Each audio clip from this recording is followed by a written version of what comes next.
अस्सलामुअलैकुम नाज़रीन, इस वीडियो में हम बात करेंगे मेहमद फ़ातेह के वॉल्यूम 4 के पार्ट 6 के बारे में। एपिसोड के शुरुआत में दरनी में सिपाही शहाबुद्दीन पाशा से कहता है, मेरे पाशा हमजा बे आए हैं। कुछ देर के बाद सिपाही हमजा बे को लेकर आता है। उन्हें देखकर शहाबुद्दीन पाशा हैरानगी से पूछते हैं, हमजा तुम क्यों आए हो, तुम क्यों नहीं गए? तो हमजा बे कहते हैं, कुस्तुनतुनिया में हर सौदागर के साथ एक मुलाजिम अंदर जाता है, उन्होंने मुझे अंदर नहीं जाने दिया। सल्तोक और हसन अंदर है, मैं आपके पास खुशखबरी लेकर आया हूँ, जगनोज पाशा जिंदा है। यह सुनकर शहाबुद्दीन पाशा भी बहुत खुश होते हैं और अल्लाह ताला का शुक्र अदा करते हैं। फिर शहाबुद्दीन पाशा बैठते हुए पूछते हैं, पेट्रो के जहाज के बारे में कोई खबर? तो हमजा बे कहते हैं, जी वो आज रात शहर की तरफ रवाना होंगे। शहाबुद्दीन पाशा पूछते हैं, अगला जहाज कब है? तो हमजा बे कहते हैं, 20 दिन बाद पाशा, अगर हम आज नहीं पहुंचे तो। शहाबुद्दीन पाशा एकदम से कहते हैं, लेकिन आज रात तो शहजादे की शादी है। ये कहते साथ ही वो बहुत परेशान हो जाते हैं। उधर कुस्तुनतुनिया में हम देखते हैं कि गुलाम एक जगह मौजूद होते हैं। खाना खाते हुए एक गुलाम बच्चे का खाना गिर जाता है तो दूसरा गुलाम उसे अपना खाना दे देता है। इसलिए में सिपाही जगनोज पाशा को भी वहां लाकर धकेल देते हैं और एक सिपाही कहता है, अब से तुम भी यहाँ रहोगे। फिर बाकी गुलामों से कहता है, आप सबने काफी आराम कर लिया, चलो सब काम पर लग जाओ। ये सुनते साथ ही गुलाम कामकाज में लग जाते हैं। उधर यानादेवस एक चर्च में दाखिल होता है और चर्च की सूरत हाल देखता है तो वहाँ से पानी के कतरे टपक रहे होते हैं। उसके आगे बढ़ने पर चर्च के पादरी उसे खुशामदीद कहता है तो यानादेवस कहता है, मेरी हालत देखो जरा,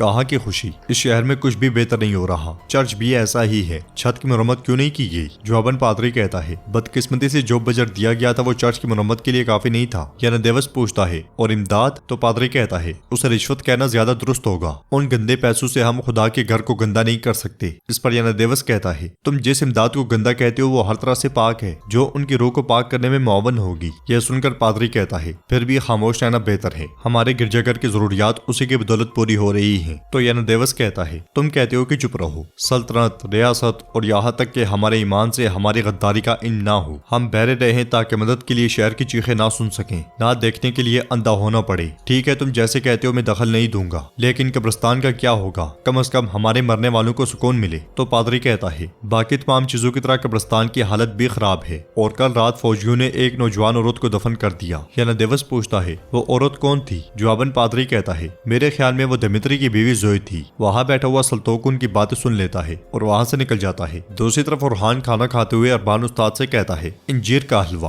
अपनी वालदा की सिर्फ यही चीज याद आती है, क्या तुम खाना चाहते हो? तो अरबान उस्ताद कहता है, शुक्रिया, मगर मैं नहीं खाना चाहता। क्या तुम जानते हो उन्होंने मुझे यहाँ क्यों रखा है? इस पर उरहान पूछता है, आप हिंगरी के लोग हमेशा इस तरह शिकायत क्यों करते हो? तो अरबान कहता है, मेरी बेटी को अपनी माँ के हाथ के खाने का जायका तक याद नहीं, उसे सिर्फ एक ही शख्स याद है और वो मैं हूँ। मैं इस शहर में अपनी बेटी को तलाश करने आया था। उरहान कहता है, यहाँ सिर्फ तुम ही नहीं जो तकलीफ में हो, बल्कि तुम्हारी बेटी भी तकलीफ में है। अरबान उस्ताद, अगर तुम बेटी से मिलना चाहते हो तो तुम्हें वही करना होगा जो तुमसे कहा जाएगा। अरबान उस्ताद गुस्से से कहता है, मुझे यहाँ यरगमाल बनाकर रखा गया है। जवाबन उरहान कहता है, बिल्कुल भी नहीं, तुम बाहर जाने और शहर में घूमने के लिए आजाद हो, मगर मुहाफिज तुम्हारे साथ होंगे। अरबान उस्ताद पूछता है, क्या तुम इसे आजादी कहते हो? जवाबन उरहान कहता है, हिफाजत कहता हूँ, हिफाजत। मैंने सुना है कि यानोस अभी तक जिंदा है, हो सकता है कि वो तुम्हारे पीछे आए, हम नहीं चाहते कि तुम्हें कुछ हो। बोरसा में मुलाजमा हुमा खातून से कहती है, आपके हुक्म के मुताबिक कब्र पर गुलाब भिजवा दिए गए हैं सुल्ताना। तो हुमा खातून गमगीन होते हुए कहती है, अलाउद्दीन बिल्कुल मेरे मेहमद जैसा था, वो एक तवाना शहजादा था,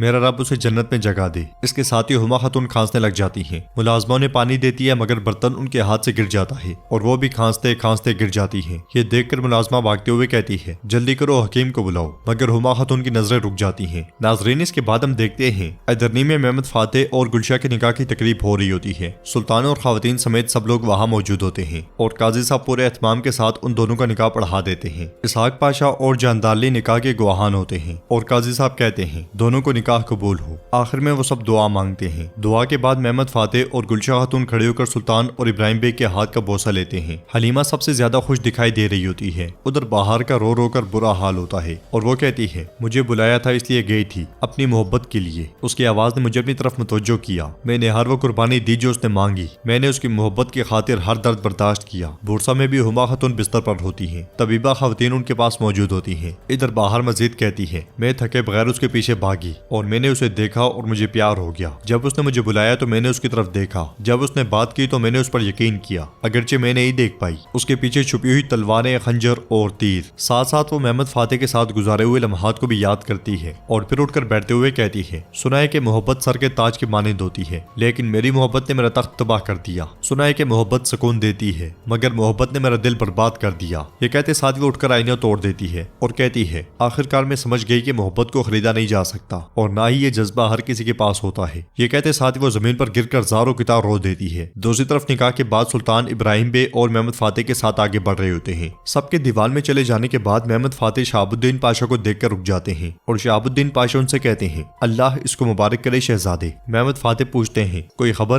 तो शहाबुद्दीन पाशा कहते हैं, पेट्रोल का सामान लेकर जाने वाला जहाज आज रात समुद्र के करीब पहाड़ के पीछे आपका इंतजार करेगा। यह सुनकर मोहम्मद फातेह हैरानगी से कहते हैं, आज रात? तो शहाबुद्दीन पाशा कहते हैं, दूसरा जहाज 20 दिन बाद रवाना होगा। मोहम्मद फातेह कहते हैं, आज शादी हुई है। उन्हें परेशान देखकर शहाबुद्दीन पाशा कहते हैं, अगर आपकी इजाजत हो तो मैं वहां जाऊं शहजादे। आपको इसके बारे में फिक्र करने की जरूरत नहीं है, चाहे कुछ भी हो जाए मैं अल्लाह की मदद से अरबान और जगनोज को यहाँ लेकर आऊंगा। यह सुनकर मोहम्मद फातेह सोच में पड़ जाते हैं। कुछ तुनतुनिया में अरबान उस्ताद सिपाहियों के साथ आगे बढ़ रहा होता है कि इसलिए में कपड़ों की दुकान देखकर उसमें चला जाता है। कपड़े देखकर अरबान उस्ताद को जोए का बचपन याद आ जाता है। वो अपनी धुन में खो जाता है, मगर दुकानदार के पुकारने पर एकदम से कहता है, ये वाला लिबास दे दो। इसलिए में सल्तोक दुकान में दाखिल होता है और आइज़गी में अरबान उस्ताद से कहता है, मैं जानता हूँ कि तुम्हारी बेटी कहाँ है। ये सुनते साथ ही अरबान उस्ताद एकदम से कहता है, वो कहाँ है? जवाबन सल्तोक उसके कान में कुछ कहता है। ये मंजर देखकर सिपाही सल्तोक से पूछते हैं, तुम कौन हो? तो सल्तोक एकदम से भिखारी बन जाता है और अरबान उस्ताद उसे सिक्का देता है। जाते जाते सल्तोक कहता है, याद रखना आज रात। ये कहते साथ ही वो वहां से निकल जाता है और अरबान उस्ताद उसके जाने के बाद खुश हो जाता है। अदरनी के बावर्ची खाने में खादिम खाना बनाने में मसरूफ होते हैं और रेहान आगा खादमों से कहता है, जल्दी करो, मैं कोई गलती नहीं चाहता। ये कहते साथ ही रेहान आगा बावर्ची खाने से बाहर आता है तो बाहर के साथ वहां से गुजरने वाला बेइज्जत कहता है, रेहान आगा ये खाना कहाँ जा रहा है? क्या कोई तकरीब है? रेहान आगा कुछ कहने लगता है मगर बाहर उसे रोक देती है। बेइज्जत खाना लेकर जाने वाली खवातीन के पीछे भाग पड़ता है और बाहर भी उसके पीछे पीछे जाती है। उधर खवातीन दुल्हन के पास मौजूद होती है और सब शादी का जश्न मना रहे होते हैं। इस शादी से मारा बिल्कुल भी खुश दिखाई नहीं दे रही होती। खाना लेकर आने वाली खवातीन के पीछे पीछे बेइज्जत वहां पहुंचता है। बेइज्जत के पीछे पीछे बाहर भी आ जाती है। मारा के इशारे पर बाहर उसके साथ बैठ जाती है। मारा बाहर से प्यार करते हुए कहती है, बिल्कुल इसी तरह मेरी बेटी, बावकार बनो तुम उस्मानी हो, ऐसे ही मजबूत रहो। तो नाज़रीन, इसके साथ ही बोलम का पार्ट 6 कंप्लीट होता है। उम्मीद करते हैं कि ये वीडियो आपको पसंद आई होगी। वीडियो पसंद आई है तो वीडियो को लाइक करें, चैनल को सब्सक्राइब करें और बेल आइकन पर लाजमी से क्लिक कर दें। इंशाल्लाह मिलते हैं नेक्स्ट वीडियो में। तब तक के लिए रखें अपना और अपनों का बहुत ज्यादा ख्याल। अल्लाह निगहबान।